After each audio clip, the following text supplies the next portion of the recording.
Good morning to all of you. आज आपण endocrine system मधला महत्त्वाचा टॉपिक डिस्कस करणार आहोत. टॉपिकचं नाव आहे diabetes mellitus. Drug useful in the treatment of diabetes. In CCMP exam point of view paper 1 मध्ये pharmacology विषयाच्या दृष्टीने लॉंग क्वेश्चनच्या दृष्टीने हा टॉपिक तर महत्त्वाचा आहेच, परंतु पेपर 2 मध्ये मेडिसिन मध्ये ही डायबिटीसवर क्वेश्चन येऊ शकतो. तर आपण दोन्हीच्या अनुषंगाने आपण हा टॉपिक डिस्कस करणार आहे. तुम्ही फार्मॅकोलॉजी पॉइंट ऑफ व्ह्यू जरी क्वेश्चन आला तरी तो अटेम्प्ट करू शकता आणि मेडिसिन मध्येही क्वेश्चन आला तरी तो अटेम्प्ट करू शकता. तर डायबिटीस mellitus चे ड्रग्स डिस्कस करण्यापूर्वी डायबिटीस म्हणजे काय, तो का होतो, त्याचे टाइप्स कोणते आहेत, त्याचं diagnosis point of view criteria काय आहे आणि जे ड्रग आपण यूज करून करणार आहोत ते करण्यामागचा उद्देश काय आहे, ह्या सगळ्या गोष्टी आपण पहिले पाहणार आहोत आणि मग इंडिव्हिज्युअल ड्रग्स जे आहेत त्याविषयी डिस्कस करणार आहोत. तर in simple word, diabetes mellitus means increase in the blood sugar level किंवा plasma glucose level. So rise in blood sugar level is the simple definition of diabetes. Okay, आता आपण detail definition डायबिटीजची काय आहे ते जाणून घेणार आहोत. आणि आपल्याला सर्वांना माहित आहे की diabetes mellitus is characterized by the increase in blood sugar level, and if it remains untreated for prolonged period, then this diabetes may responsible for many complications. Diabetes responsible for damage of many systems of our body. In that, diabetes responsible for many complications which we are going to discuss if it remains untreated. So in the treatment of diabetes, the most important part is early diagnosis and treatment. तर पहिले introduction part आपण जाणून घेऊया. सुरुवातीला diabetes म्हणजे sweet urine disease असं consider केलं जात होतं आणि डायबिटीस mellitus मध्ये दोन वर्ड आहेत, डायबिटीस आणि mellitus. Diabetes word is derive from the Greek word means siphon. पण विहिरीमध्ये पाणी काढण्यासाठी जे आहे त्याला आपण सायफन असं म्हणतो. पूर्वीच्या काळात विहिरीतून पाणी काढण्यासाठी याचा यूज व्हायचा. And the meaning of siphon is mark loss of water by urination. Okay, so diabetes is a Greek word meaning siphon, and the meaning of diabetes is loss of water in the urine. Okay, mellitus is derived from Latin word, and the meaning of mellitus is sweet. Okay, mellitus meaning is sweet. आता आपण detail डायबिटीसची definition discuss करणार आहोत. Simple word मध्ये आपण पाहिलंय की diabetes means the condition characterized by rise in the blood sugar level. Okay, so we will discuss simple definition. Diabetes mellitus, simply known as diabetes, it is a group of metabolic diseases characterized by high level of blood glucose, and the reason for high level of blood glucose is either defect in the insulin production or defect in the insulin action or both. तर diabetes mellitus simple word मध्ये आहे की rise in the blood sugar level. It is due to defect in the insulin production or insulin action or both. आता आपल्याला माहित आहे की जेव्हा आपण फूड घेतो तर फूड मध्ये जे ग्लुकोज आहे ते ब्लड शुगर लेवल राईज करण्यासाठी त्याचं ते ब्लड शुगर लेवल राईज करतं. तर जे आपण फूड घेतो त्यातली जी साखर आहे ती ब्लड मध्ये येते आणि ती आलेली साखर ती आलेली साखर युटिलाइज करण्याचं काम हे एका हार्मोनच्या माध्यमातून होतं आणि त्या हार्मोनचं नाव आहे इन्सुलिन. तर insulin is the hormone responsible for utilization of glucose. Okay. तर जे ब्लड मधलं ग्लुकोज आहे ते युटिलाइज करण्याचं काम इन्सुलिन नावाच्या हार्मोनने होतं. आणि इन्सुलिन नावाचं हार्मोन हे पॅन्क्रियाज, त्याला आपण स्वादपिंड असं म्हणतो, ह्या शरीरातल्या ऑर्गन्स मधून इन्सुलिन नावाचं हार्मोन रिलीज होतं.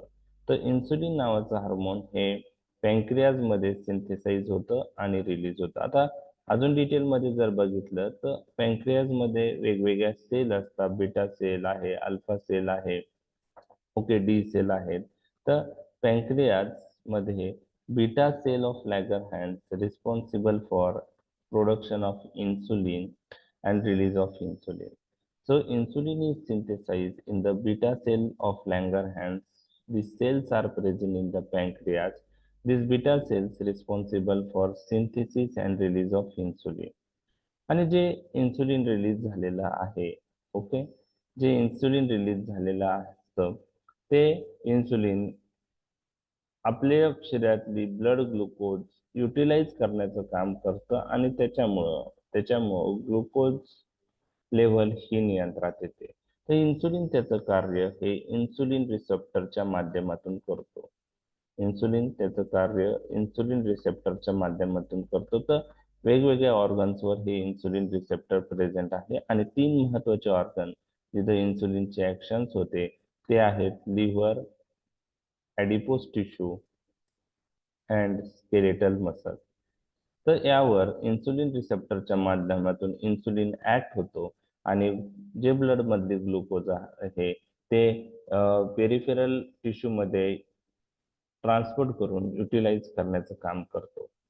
आणि अशामुळं ब्लड ग्लुकोज युटिलाइज झाल्यामुळं ब्लड मधली शुगर कमी होण्यास मदत होते. तर डायबिटीजचे जे कारण आहे ते कोणते असू शकतात? जर इन्सुलिन सिंथेसिस अँड रिलीज मध्ये डिफेक्ट असेल तर डायबिटीस होऊ शकतो. काही पेशंट असे असतात की त्यामध्ये बीटा सेल मधून इन्सुलिन रिलीज होतो व्यवस्थित, बरोबर आहे, परंतु तो इन्सुलिन रिसेप्टरवर ऍक्ट होत नाही प्रॉपरली, इन्सुलिन रेजिस्टन्स डेव्हलप झाल्यामुळं, त्यामुळे ही ब्लड शुगर प्रॉपरली युटिलाइज होत नाही आणि डायबिटीस होऊ शकतो. काही पेशंटमध्ये इन्सुलिन सिंथेसिस रिलीजचा पण डिफेक्ट असतो आणि इन्सुलिन ऍक्शनचाही डिफेक्ट असतो. दोन्ही कारण हे शुगर वाढवण्यास कारणीभूत ठरतात आणि त्यामुळे डायबिटीस होतो. तर आपण पाहिलं diabetes means high blood sugar level, okay, due to defect in insulin or defect in insulin action, okay, defect in insulin production or defect in insulin action or both. आता मोर डिटेल डेफिनेशन आपण पाहणार आहोत, त्यानंतर आपण बाकीचे part पाहणार आहोत. इथपर्यंत पार्ट समजलाय तुम्हाला? हो सर. ओके हो सर. ओके, आता आपण डिटेल डेफिनेशन पाहणार आहोत काय आहे. ओके, आता ही डेफिनेशन वगैरे एक्झाम मध्ये काही तुम्हाला विचारणार नाही डिटेल मध्ये, फक्त माहित असावं म्हणून आपण डिस्कस करतोय. सिम्पली तुम्ही diabetes means rise in blood sugar level due to insulin, defect in insulin synthesis, insulin action or both, एवढं जरी लिहिलं तरी मोर दॅन सफिशियंट. आता ही मोर प्रॉपर डेफिनेशन आहे डायबिटीजची. Diabetes is characterise by hyperglycemia means rise in blood sugar level. आणि आपल्याला माहिती आहे जर ब्लड शुगर लेवल 180 पेक्षा जास्त झाली तर ती शुगर किडनी मधून फिल्टर झाल्यावर 180 पेक्षा जास्त असलेली शुगर रिअब्सॉर्ब होत नाही आणि ती किडनी मधून इलिमिनेट होते. आणि त्यावेळेस ग्लुकोज हा ऑस्मोटिक सबस्टन्स असल्यामुळं किडनी मधून ग्लुकोज इलिमिनेट होत आणि वॉटरही इलिमिनेट होतं. ओके, तर ग्लुकोज इलिमिनेशन किडनीतून होतं त्याला आपण ग्लायकोसुरिया असं म्हणतो आणि त्याबरोबर वॉटर इलिमिनेट होतं त्याला आपण पॉलियुरिया म्हणतो. Polyuria is one of the important symptom of diabetes. तर हायपरग्लायसिमिया, ग्लायकोसुरिया, त्याचप्रमाणे this diabetes is characterise by hyperlipidemia. आता हे 3 पॉइंट पाहिले की diabetes is characterise by hyperglycemia, glycosuria, hyperlipidemia. आणि ज्यावेळेस आपली बॉडी इन्सुलिनच्या प्रॉब्लेममुळे ग्लुकोज युटिलायझेशन करू शकत नाही आणि एनर्जी पॉइंट ऑफ व्ह्यू आपल्याला कोणत्या तरी सबस्टन्सची गरज लागतेच. म्हणजे जर आपल्या जे टिश्यूज आहेत ते ग्लुकोज जर युटिलाइज नाही करू शकले तर त्यांना एनर्जी कशापासून मिळू शकते? तर त्यांना एनर्जी हे फॅटच्या ब्रेकडाऊनमुळं आणि प्रोटीनच्या ब्रेकडाऊनमुळे मिळतंय. म्हणजे डायबिटीस पेशंटमध्ये ग्लुकोज युटिलायझेशन न झाल्यामुळं body energy point of view जे कार्बोहायड्रेट यूज करत होती, आता ती बॉडी फॅट आणि प्रोटीनचं युटिलायझेशन करायला लागते आणि त्याच्यामुळं प्रोटीनचं ब्रेकडाऊन होतं, प्रोटीन युटिलाइज होतात आणि it results in formation of negative nitrogen balance. त्याचप्रमाणे फ्री फॅट्सचं ब्रेकडाऊन होतं, फ्री फॅटी ऍसिड आणि ग्लिसरॉल बनतात. फॅटचं ब्रेकडाऊन झाल्यामुळं फ्री फॅटी ऍसिड आणि ग्लिसरॉल बनतात आणि त्यानंतर फ्री फॅटी ऍसिड पासून हे कीटोन बॉडीज तयार होतात आणि कीटोन बॉडी हे म्हणजे फॅटचं फ्री फॅटी ऍसिडचं ऑक्सिडेशन होतं आणि मग कीटोन बॉडीज बनतात आणि ह्या ketone body energy point of view वापरल्या जातात. तर कधी कधी शरीरामध्ये जास्त कीटोन बॉडीज तयार झाल्यामुळं ब्लड मधलं कीटोनची लेवल वाढते, त्याला आपण कीटोनेमिया म्हणतो. हेही डायबिटीस मध्ये काही दिसून येतं. तर ही झाली detail definition. Diabetes mellitus is characterised by hyperglycemia, glycosuria, hyperlipidemia आणि प्रोटीन ब्रेकडाऊन झाल्यामुळे, प्रोटीन युटिलाइज झाल्यामुळे निगेटिव्ह नायट्रोजन बॅलन्स आणि when fat is utilise ketone bodies are formed. Ketone bodies utilize as a energy point of view, but if there is excess ketone body form, it results in ketonemia. तर ही more detail definition डायबिटीसची झाली. आता तसं पाहिलं तर 3 metabolism diabetes मध्ये affect होतात: carbohydrate metabolism, protein metabolism आणि fat metabolism. So it is a disorder affects carbohydrate metabolism, protein metabolism, and fat metabolism. And these are the characteristic symptoms of diabetes mellitus: polyuria, पॉलिडिप्सिया आणि पॉलिफेजिया. पॉलियुरिया म्हणजे काय? तर urine मधून म्हणजे water loss झाल्यामुळं लघवीचं प्रमाण हे वाढतं, त्याला आपण पॉलियुरिया म्हणतो. पॉलियुरिया का होतं? जेव्हा ब्लड शुगर 180च्या पुढे जाते त्यावेळेस ती शुगर किडनीमधून पूर्णतः रिअब्सॉर्ब होऊ शकत नाही आणि त्याच्यामुळं त्याच्यामुळं शुगर ही किडनीमधून इलिमिनेट होते आणि त्याच्याबरोबर बिईंग ए ऑस्मोटिक सबस्टन्स ग्लुकोज बरोबर वॉटरही इलिमिनेट होतं आणि त्याला आपण पॉलियुरिया असं म्हणतो. ओके. पॉलिडिप्सिया म्हणजे काय? तर पॉलिडिप्सिया म्हणजे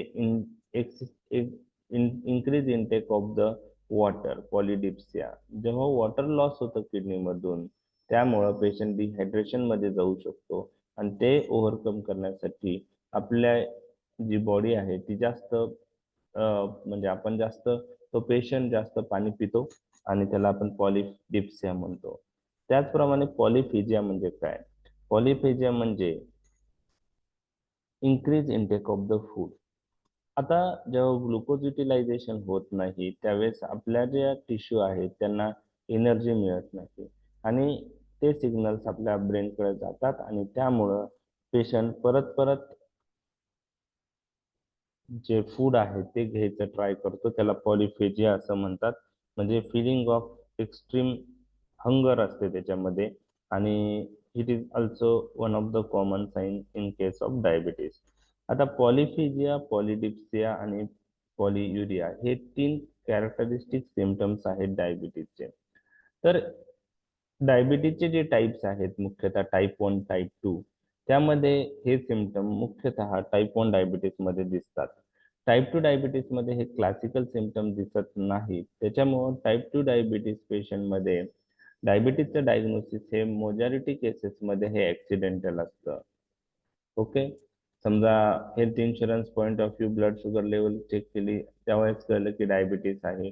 कॅटॅरॅक्ट ऑपरेशन आहे त्यावेळेस ब्लड शुगर लेवल चेक केली त्यावेळेस कळतं की आपल्याला डायबिटीस आहे. तर ऍक्सिडेंटल डायग्नोसिस हे टाईप 2 डायबिटीस मध्ये खूप याच्यात दिसून येतं, कारण जे सिमटम्स आहेत पॉलियुरिया, पॉलिडिप्सिया, पॉलिफेजिया हे टाईप 2 च्या सर्वच पेशंटमध्ये दिसून येतील असं नाही. काही पेशंटमध्ये दिसतात, काही मध्ये दिसत नाही. ते सिमटम्स कॅरेक्टरिस्टिकली टाईप 1 डायबिटीस मध्ये दिसतात.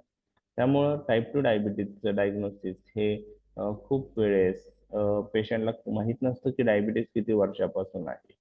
आणि ज्यावेळेस डायग्नोस होतो ऍक्सिडेंटली, त्याच्या आधी तो 5 ते 10 वर्ष असू शकतो. त्यामुळं ऑलरेडी पेशंटमध्ये थोडेफार कॉम्प्लिकेशन्स ही स्टार्ट झालेले असतात. तर हे झालं बेसिक डायबिटीस मलायटसच्या विषयी.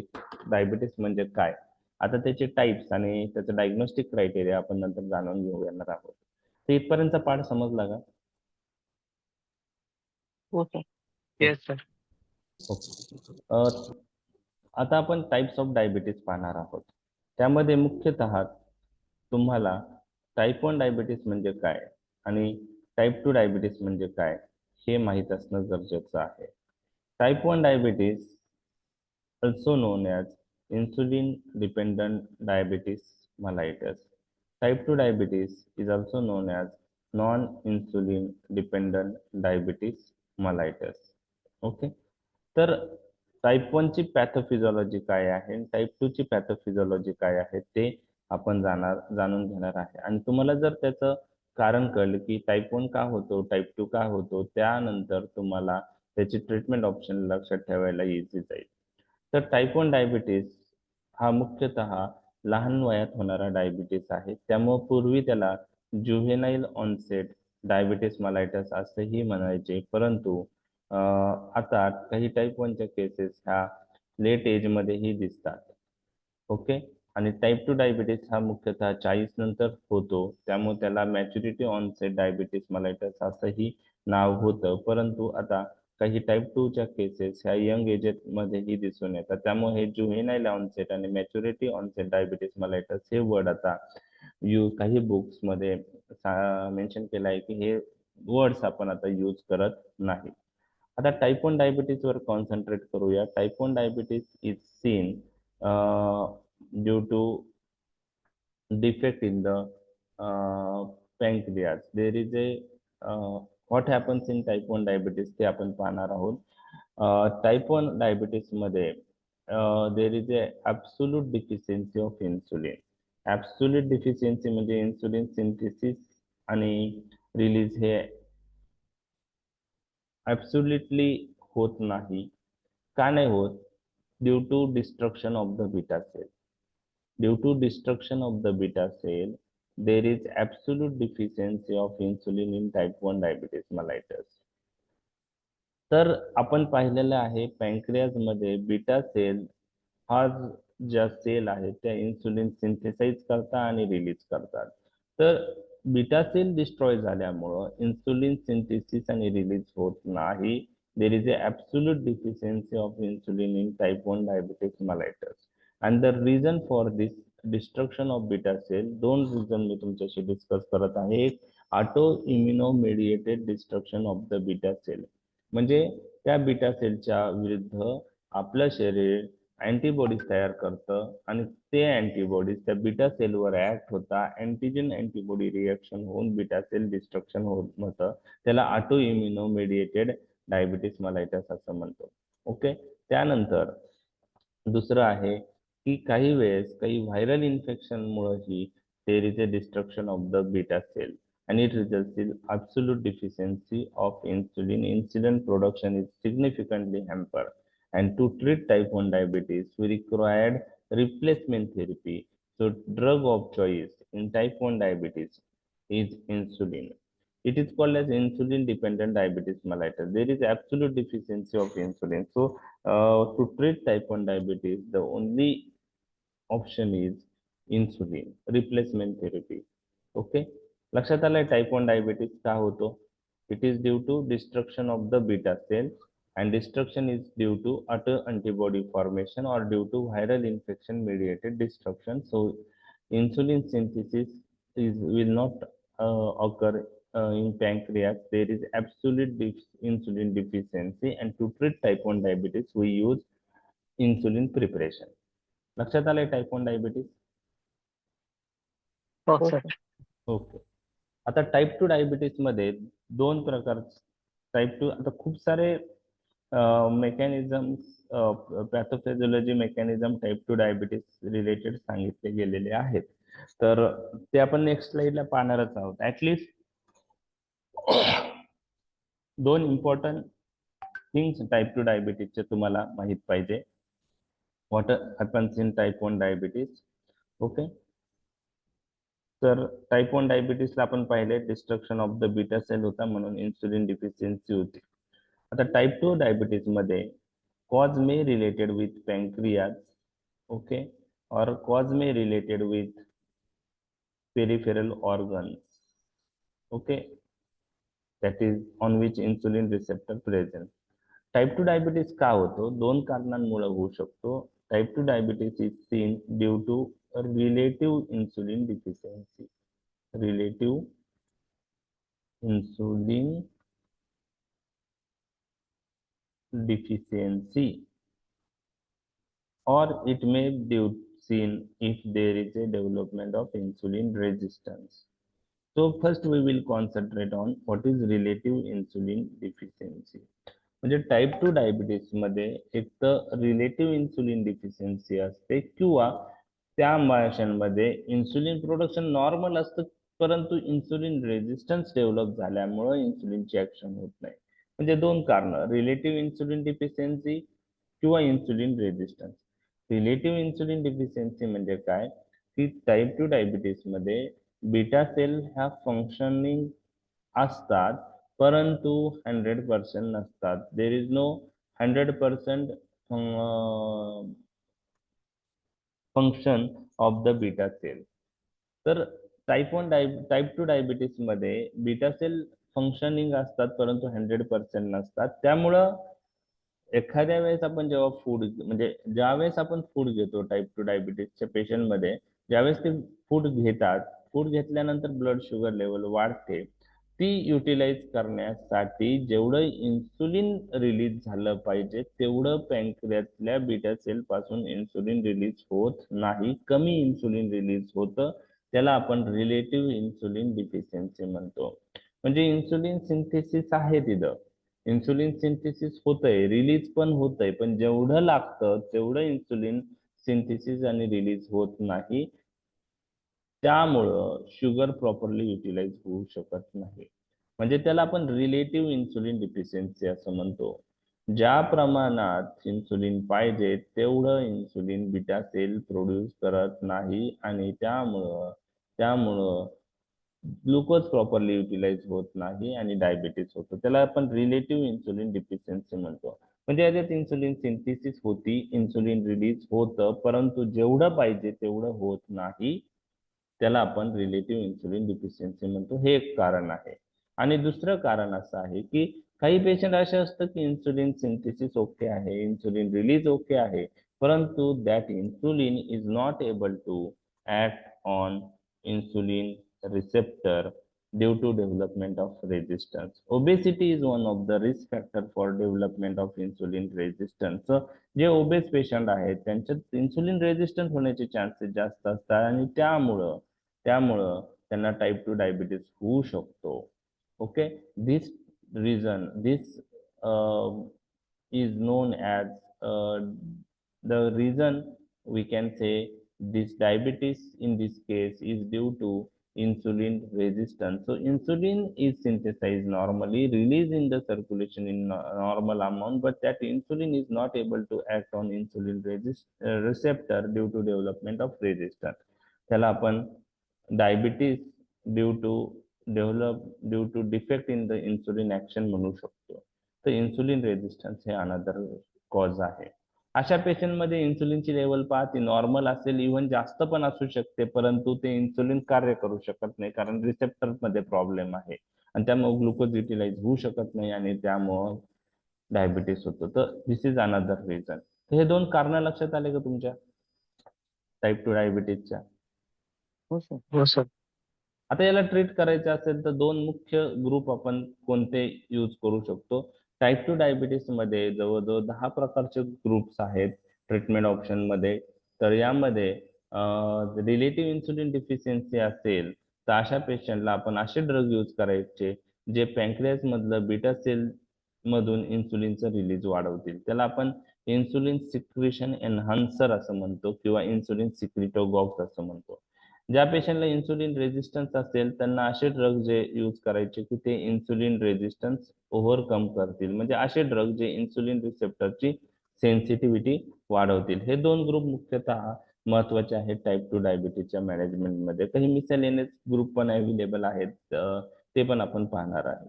तर पॅथोफिजिओलॉजी जर लक्षात आली तर तुम्हाला ट्रीटमेंट ऑप्शन लक्षात येत आहे. तर टाईप 2 डायबिटीज विषयी लक्षात आलं बेसिक गोष्टी.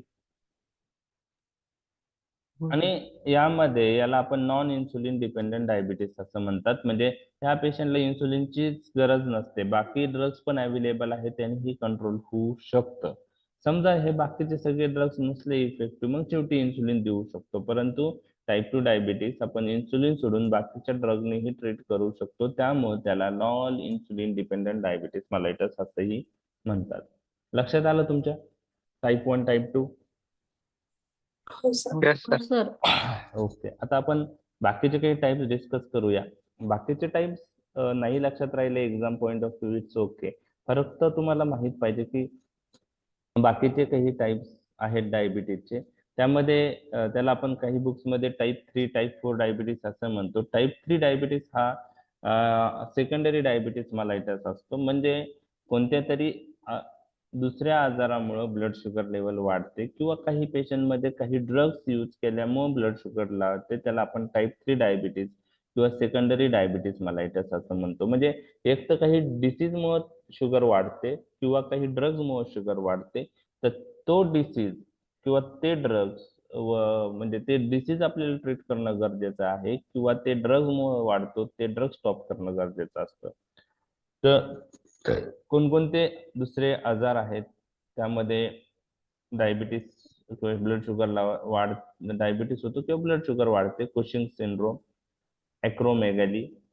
तर कुशिंग सिंड्रोम हे कॉर्टिकोस्टेरॉइड एक्सिस मुळे होणारा आजार आहे. ॲक्रोमेगॅली हा ग्रोथ हार्मोन एक्सिस झाल्यामुळे होतो. सिस्टिक फायब्रोसिस, डाऊन सिंड्रोम काही पॅन्क्रियाटिक डिसऑर्डर मध्ये होतो. डायबिटीस मध्ये होऊ शकतो, शुगर वाढू शकते. ग्लुकॅगोनोमा म्हणजे हा ग्लुकॅगॉन सिक्रेटिंग ट्यूमर आहे, त्यानेही डायबिटीस होतो. सोमॅटोस्टॅटिन नोमा म्हणजे सोमॅटोस्टॅटिन सिक्रेट झाल्यामुळं एक्सिस म्हणजे हा सोमॅटोस्टॅटिनोमा एक ट्यूमर आहे, त्यातून सोमॅटोस्टॅटिन रिलीज होता. हिमोक्रोमॅटोसिस हे काही आजार आहेत त्याच्यामध्ये हे शुगर वाढलेली असते. तर ग्लुकॅगोनोमा म्हणजे काय की हा ग्लुकॅगॉन सिक्रेटिंग ट्यूमर आहे. तर आपल्याला माहित आहे पॅन्क्रियाज मध्ये जे अल्फा सेल आहे, ओके, अल्फा सेल आहे ते हे ग्लुकॅगॉन रिलीज करतात. तर पॅन्क्रियाज मध्ये तुम्हाला लक्षात ठेवायचं आहे की बीटा सेल इन्सुलिन रिलीज करतात आणि अल्फा सेल या ग्लुकॅगॉन रिलीज करतात, आणि ग्लुकॅगॉनची ऍक्शन ही इन्सुलिनच्या ऑपोजिट असते. Glucagon inhibit glucose utilization, glucagon responsible for rise in blood sugar level. तर अल्फा सेलचा जर ट्यूमर असेल तर त्याला आपण ग्लुकॅगोनोमा म्हणतो, आणि तो ग्लुकॅगॉन सिक्रेटिंग ट्यूमरमुळे शुगर काय लावलं तोंडाला? हिमोक्रोमॅटोसिस. हिमोक्रोमॅटोसिस हिमोक्रोमॅटोसिस म्हणजे काय? हिमोक्रोमॅटोसिस म्हणजे की इथं आयनचा ओव्हरलोड झालेला असतो, ओके, आणि त्यामध्ये मी डिटेल जाणार नाही, खूप सारी कारणं आहे हिमोक्रोमॅटोसिसची, त्यातही शुगर वाढते. सोमॅटोस्टॅटिनोमा. सोमॅटोस्टॅटिनोमा म्हणजे सोमॅटिन जे आहे ते सिक्रेटिंग ट्यूमर आहे, सोमॅटोस्टॅटिनोमा, ओके. तर त्यामध्येही शुगर वाढते. एक मिनिट, ओके.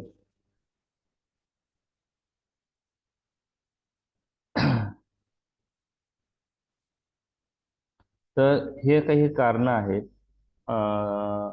आपण पाहिलेले आहेत. तर हा पण सोमॅटोस्टॅटिन जे आहे ते पण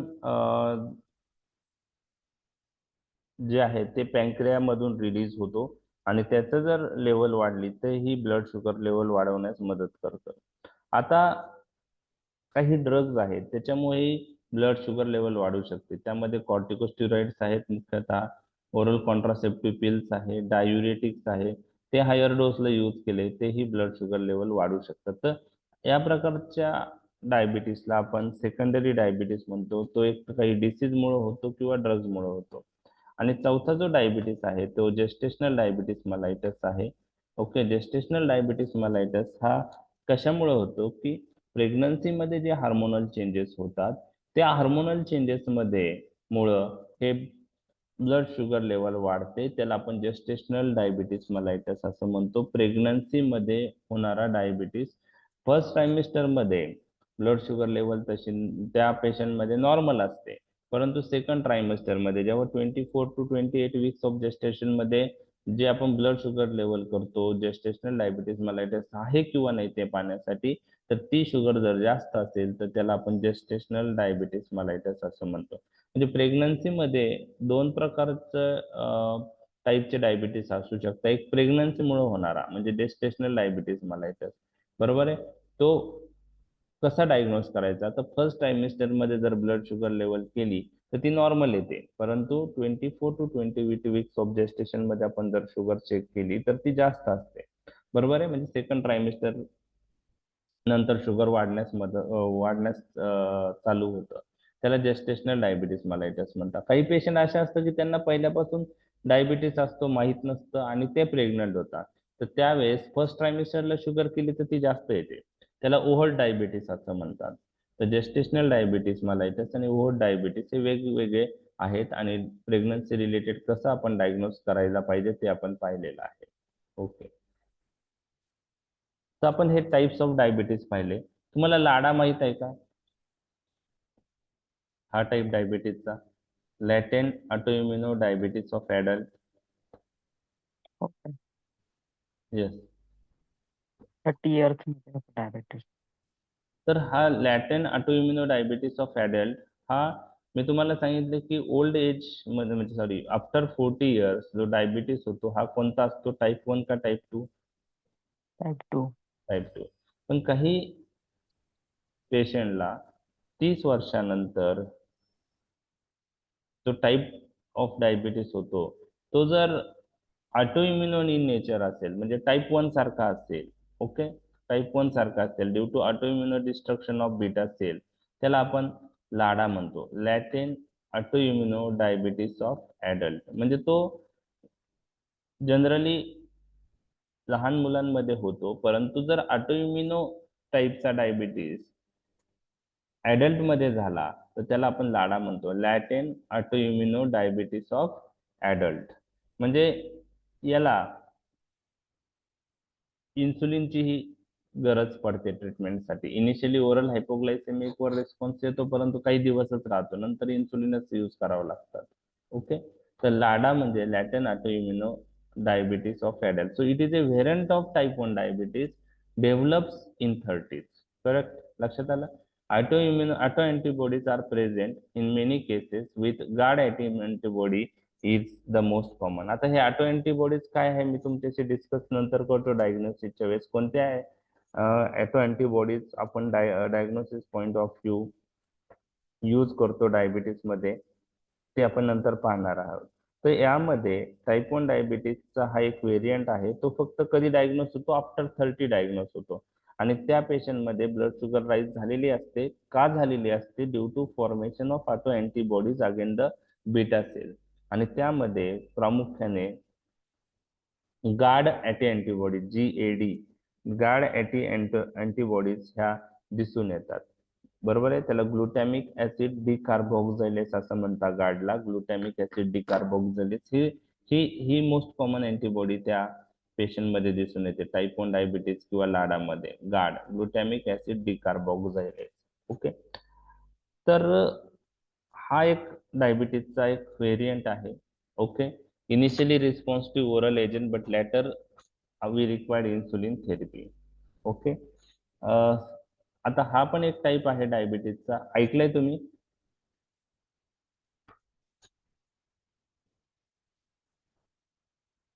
नाही. नाही सर. बरं ठीक आहे. नाही माहित म्हणजे तुम्हाला जरी लक्षात नाही ठेवलं तरी चालेल. फक्त एक maturity onset diabetes of young. Maturity onset diabetes कधी होतो? 40 नंतर मुख्यतः. पण काही पेशंटला 20 ते 30 वर्षात पण हे मॅच्युरिटी ऑनसेट डायबिटीस होतो. त्याला आपण maturity onset diabetes of young म्हणतो. आणि यामध्ये मुख्यतः रिझन हा जेनेटिक डिफेक्ट असतो. काय असतं? Genetic defect. तर it is cause by single gene mutation leading to defect in the pancreatic islet cells development and insulin secretion. Insulin synthesis आणि सिक्रेशन ज्या बीटा सेल मधून होतं, त्यासाठी ज्या ज्या गोष्टी लागतात त्या गोष्टी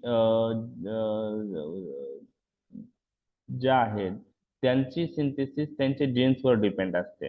म्हणजे इन्सुलिन सिंथेसिससाठी जे एन्झाईम्स लागतील, ओके, त्या एन्झाईम्स हे जेनेटिकली डिटरमाइंड असतात. आणि त्याच्यात जर डिफेक्ट असेल तर हा maturity onset diabetes of young म्हणतो. 14 डिफरंट म्युटेशन्स किंवा डिफरंट जीन म्युटेशन्स आतापर्यंत दिसून आलेत maturity onset diabetes of young मध्ये. म्हणजे 14 प्रकारच्या जीनचे म्युटेशन, वेगवेगळे जीन्स आहेत तेवढे आयडेंटिफाय झाले. ह्या जीनच्या म्युटेशनमुळे डायबिटीस झालाय. त्या असे 14 जीन्स आहेत, बरोबर. तर maturity onset diabetes of young मध्ये काय फीचर्स आहे कोणीही तुम्हाला एक्झाम मध्ये विचारणार नाही, फक्त तुम्हाला माहित पाहिजे. Family history of diabetes in either parents with involvement of 2 और मोर जनरेशन. फॅमिली हिस्ट्री प्रेझेंट असते. डायग्नोसिस जनरली 25च्या आत असतं यांचं. आणि त्यामध्ये सगळ्यात कॉमन आता 14 टाईपचे maturity onset diabetes of young आहे. त्यामध्ये maturity onset diabetes young type 3 हे मोस्ट कॉमन आहे, followed by maturity onset diabetes जो 2 आहे त्याच्यापेक्षा. म्हणजे मॅच्युरिटी ऑनसेट डायबिटीस यंगचे 14 प्रकार आहेत. त्यातला टाईप 3 आणि टाईप 2, मोदी टाईप 3, मोदी 2 हे जास्त कॉमन आहेत. कोणत्या जीनच्या म्युटेशन मध्ये हे दिसून येतात ते नाही लक्षात ठेवलं तरी चालेल. ओके, ठीक. आता हे टाइप्स ऑफ डायबिटीस आपण पाहिले. आता सगळ्या टाईपचा अल्टिमेटली रिझल्ट काय असतो? सगळे कॉजेसचा रिझल्ट काय असतो? सगळे टाइप्स मुळे काय होणार आहे? कोणताही टाईप असू द्या, रक्तामध्ये कसली लेवल वाढणार आहे?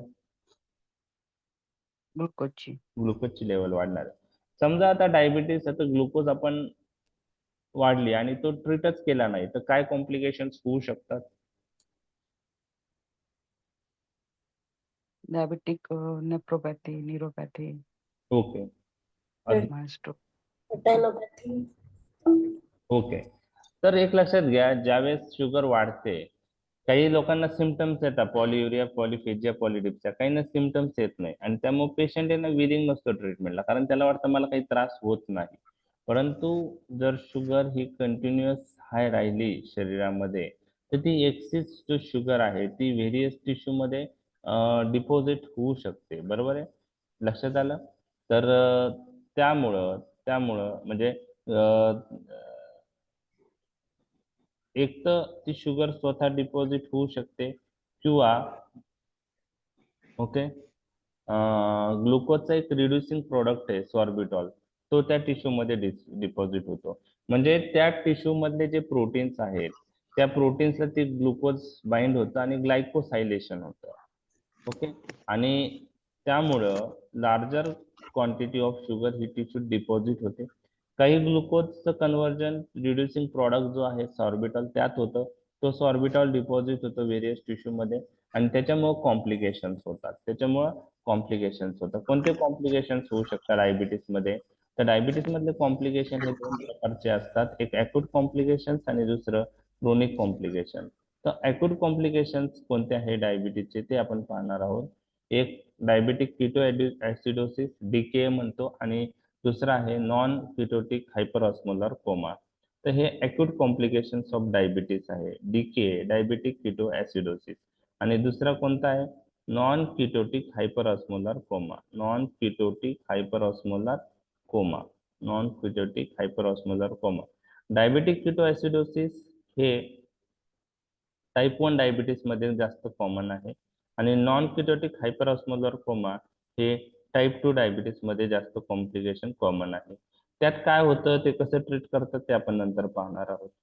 तर शुगर 500-600 झाली की पेशंट ट्रीटमेंट आपण जर त्या पेशंटला म्हणजे ते पेशंटने ती ट्रीटमेंट घेतली नाही तर ते काही वेळेस ऍक्यूट कॉम्प्लिकेशन्स मध्ये जाऊ शकतात. त्याला डीके किंवा नॉन किटोटिक हायपरऑस्मोलर कोमा असं म्हणतात. बरोबर आहे. क्रोनिक कॉम्प्लिकेशन मध्ये वेगवेगळे ऑर्गन्स इन्व्हॉल्व्ह होतात आणि क्रोनिक कॉम्प्लिकेशन मध्ये हार्ट, ब्रेन, किडनी, त्यानंतर पेरिफेरल लिम्स, आईज हे इन्व्हॉल्व्ह होतात. तर हे जे कॉम्प्लिकेशन्स आहेत क्रोनिक कॉम्प्लिकेशन ते दोन ग्रुपमध्ये डिवाइड होतात. एकाला म्हणतात मायक्रोव्हॅस्क्युलर कॉम्प्लिकेशन आणि दुसऱ्याला म्हणतात मॅक्रोव्हॅस्क्युलर कॉम्प्लिकेशन. मायक्रोव्हॅस्क्युलर कॉम्प्लिकेशन मध्ये स्मॉल व्हेसल मध्ये ग्लुकोज आणि सॉर्बिटॉल डिपॉझिट होऊन ते नॅरो होतात आणि त्यामुळं ब्लॉकेजचे चान्सेस असतात. त्याला मायक्रोव्हॅस्क्युलर कॉम्प्लिकेशन. आणि ज्या लार्ज व्हेसल मध्ये ग्लुकोज किंवा सॉर्बिटॉल डिपॉझिट होऊन त्या नॅरो झाले तर त्यामुळे जे कॉम्प्लिकेशन होतात त्याला मॅक्रोव्हॅस्क्युलर कॉम्प्लिकेशन म्हणतात. तर मायक्रोव्हॅस्क्युलर कॉम्प्लिकेशन मध्ये रेटॅनोपॅथी होतं, त्यात आय इन्व्हॉल्वमेंट होते, नेफ्रोपॅथी म्हणजे किडनी इन्व्हॉल्वमेंट होते आणि न्यूरोपॅथी म्हणजे नर्व डॅमेज होतात. आणि मॅक्रोव्हॅस्क्युलर कॉम्प्लिकेशन मध्ये त्यामध्ये कार्डिओव्हॅस्क्युलर डिसीज ची रिस्क वाढते, हार्ट अटॅकची रिस्क वाढते, त्यानंतर ब्रेन रिलेटेड स्ट्रोकची रिस्क वाढते, त्याला सेरेब्रोव्हॅस्क्युलर डिसीज म्हणतात. आणि पेरिफेरल व्हॅसल्स इन्व्हॉल्व झाल्यामुळं जे डिसीज होतो त्याला पीव्हीडी पेरिफेरल व्हॅस्क्युलर डिसीज म्हणतात. त्यात मग ब्लॉकेजमुळं blood flow to the limbs व्यवस्थित होत नाही, इंटरमिटंट क्लाउडिकेशन होतं, फूड अल्सर होऊ शकतात, डायबिटिक फूड अल्सर म्हणतो आपण त्याला. तर ते it is due to peripheral vascular disease complication. तर जे डायबिटीजचे क्रोनिक कॉम्प्लिकेशन्स आहेत, जे क्रोनिक कॉम्प्लिकेशन्स आहेत ते 6 आहेत. मायक्रोव्हॅस्क्युलर 3 आणि मायक्रोव्हॅस्क्युलर 3. मायक्रोमध्ये रेटायनोपॅथी, न्यूरोपॅथी, नेफ्रोपॅथी आणि मॅक्रोव्हॅस्क्युलर मध्ये कार्डिओव्हॅस्क्युलर डिसीज, सेरिब्रोव्हॅस्क्युलर डिसीज आणि पेरिफेरल व्हॅस्क्युलर डिसीज हे येतात. आणि अॅक्यूट मध्ये diabetic किटोएसिडोसिस, non ketotic hyperosmolar coma हे येतात. तर कॉम्प्लिकेशन्स मध्ये काही कॉम्प्लिकेशनची ट्रीटमेंट हे डायबिटीस मध्ये आपण चॅप्टर मध्ये मॅनेजमेंट मध्ये पाहणारच आहोत. त्यात डीके आणि हायपरऑस्मोलर कोमा त्याची मॅनेजमेंट आपण नंतर पाहणार आहोत. तर हे झालं कॉम्प्लिकेशन जर शुगर कंटिन्यू हाय राहिली आणि त्यामुळं काही वर्षांनी हे कॉम्प्लिकेशन्स होतात. त्यामुळं अर्ली डायग्नोसिस आणि ट्रीटमेंट फार महत्वाचं आहे. जे ऍक्सिडेंटल डायग्नोसिस होतं कॅटॅरॅक्ट सर्जरीच्या वेळेस किंवा काही हेल्थ पॉलिसी काढायची त्यावेळेस, त्याच्या आधी डायबिटीस किती वर्षापासून आहे ते आपण माहिती आपल्याला लक्षात येत नाही. तो 10 वर्षापासून असू शकतो, 5 वर्षापासून असू शकतो, 8 वर्ष. आणि त्यामुळं इतके दिवस शुगर हाय राहिल्यामुळं ब्लड शुगर ही वेगवेगळ्या टिश्यू मध्ये डिपॉझिट होतं, ती सॉर्बिटॉल मध्ये कन्व्हर्ट होऊन ते सॉर्बिटॉल डिपॉझिट होतं आणि त्याच्यामुळे हे कॉम्प्लिकेशन स्टार्ट होतात. त्यामुळं अर्ली डायग्नोसिस, जितक्या लवकर डायग्नोसिस आपण डायबिटीजचं करू आणि ट्रीटमेंट चालू करू आणि ब्लड शुगर लेवल कंट्रोल करू तर तितकं कॉम्प्लिकेशन हे लेट येतील. त्यामुळं अर्ली डायग्नोसिस आणि ट्रीटमेंट हे फार फार महत्वाचं आहे. लक्षात आलं complication point of view? Yes sir. Okay. आता हे रिसेंटली ना ओमनियस ऑक्टेट टाईप 2 डायबिटीजच्या पॅथोफिजिओलॉजी मध्ये काही याच्यामध्ये मेन्शन केलेलं आहे.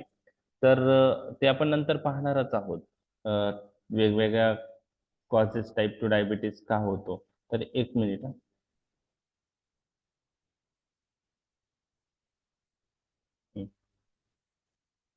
ओके. आता थोडक्यात आपण जाणून घेऊया ominous octet in the pathophysiology of type 2 diabetes. म्हणजे हे किती कॉजेस इथं मेन्शन केले टाईप 2 चे? 8. ऑक्टेट म्हणजे 8. बरोबर. Ominous octet for type 2 diabetes. Okay. एक तर ऑलरेडी आपण पाहिलेलं आहे, इम्पेअर्ड इन्सुलिन सिक्रेशन. म्हणजे इन्सुलिन सिंथेसाइज होतो, रिलीज होतो, परंतु जितका पाहिजे तितका होत नाही. त्याला आपण काय म्हणतो? Relative insulin deficiency. Okay, relative insulin deficiency. Okay, ठीक. ठीक आहे.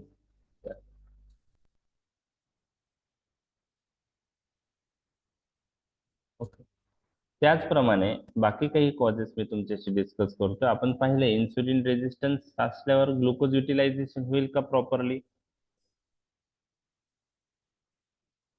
नाही. नाही. त्यामुळे डिक्रीज ग्लुकोज अपटेक होईल, तो एक कारण आहे. त्यानंतर इन्क्रिटिन हार्मोन्सचा डिफेक्टही आता रिसेंटली टाईप 2 डायबिटीस मध्ये दिसून आलाय. इन्क्रिटिन हार्मोन हे इंटेस्टाईन जे आहे त्यामध्ये सिंथेसाइज होतात. स्मॉल इंटेस्टाईन, लार्ज इंटेस्टाईन जे आहे त्यात इन्क्रिटिन हार्मोन्स तयार होतात. आणि इन्क्रिटिन हार्मोन्स हे इन्सुलिनच्या सिक्रेशनसाठी फार महत्वाचे आहे. परत एकदा सांगतोय, इन्क्रिटिन हार्मोन्स हे कशाच्या रिलीज साठी महत्वाचे आहे? तर इन्क्रिटिन हार्मोन जर कमी झाले तर इन्सुलिनचं रिलीज काय होईल? कमी होणार आहे. कमी. ओके, हाय.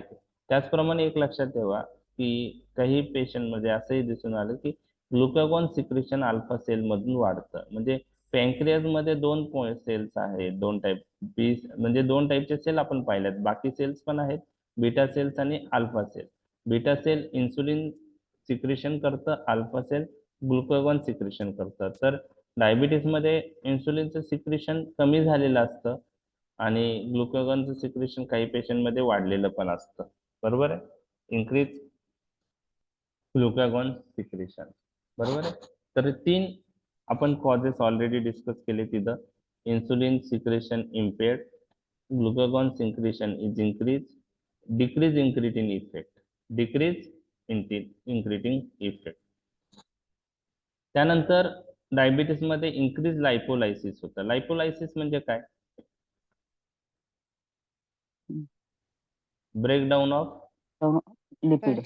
Lipid fat. तर फॅटचं ब्रेकडाऊन होऊन फ्री फॅटी ऍसिड आणि ग्लिसरॉल बनतात. फ्री फॅटी ऍसिड हे फ्री फॅटी ऍसिड आणि ग्लिसरॉल हे ग्लुकोनिओजेनेसिस साठी लिव्हर मध्ये वापरले जातात. ग्लुकोनिओजेनेसिस म्हणजे formation of glucose in liver from non carbohydrate substance. Formation of glucose from non carbohydrate substance. मग त्यात फ्री फॅटी ऍसिड आहे, ग्लिसरॉल आहे, पायरुवेट आहे, लॅक्टेट आहे. हे नॉन कार्बोहायड्रेट सबस्टन्स पासून ग्लुकोज प्रोडक्शन करण्याच्या प्रोसेसला आपण काय म्हणतो? ऐकलंय तुम्ही हे? ग्लुकोनिओजेनेसिस. ओके, ग्लुकोनिओजेनेसिस. तर हे इन्क्रीज लायपोलायसिस झालं तर free fatty acid glycerol level वाढेल. आणि हे कशासाठी वापरले जातात मग लिव्हर मध्ये? एनर्जीसाठी.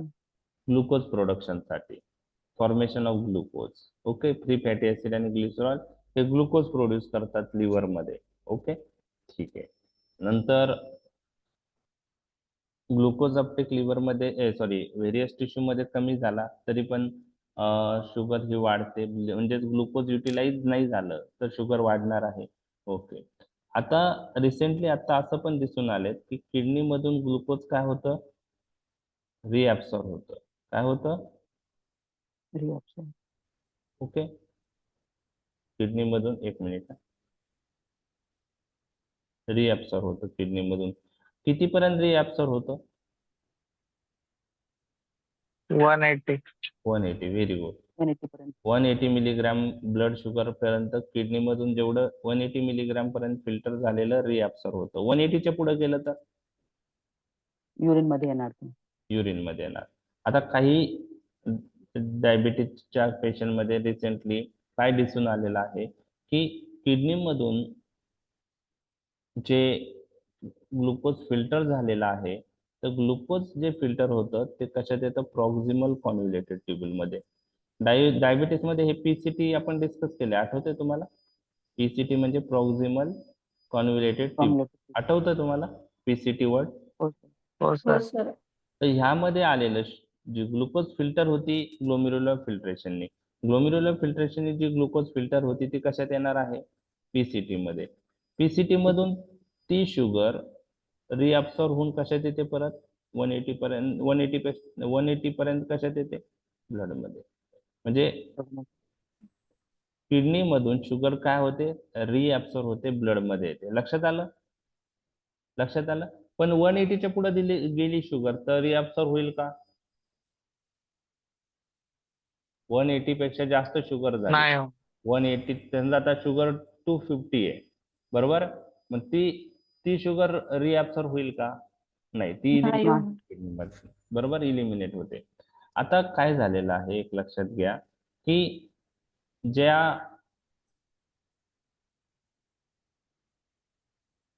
प्रॉक्सिमल कॉल्युमिनेटेड ट्युब्युल मधून शुगर जी रिअब्सॉर्ब होते त्यासाठी दोन ट्रान्सपोर्टरची गरज पडते. काय लागतात? ट्रान्सपोर्टर.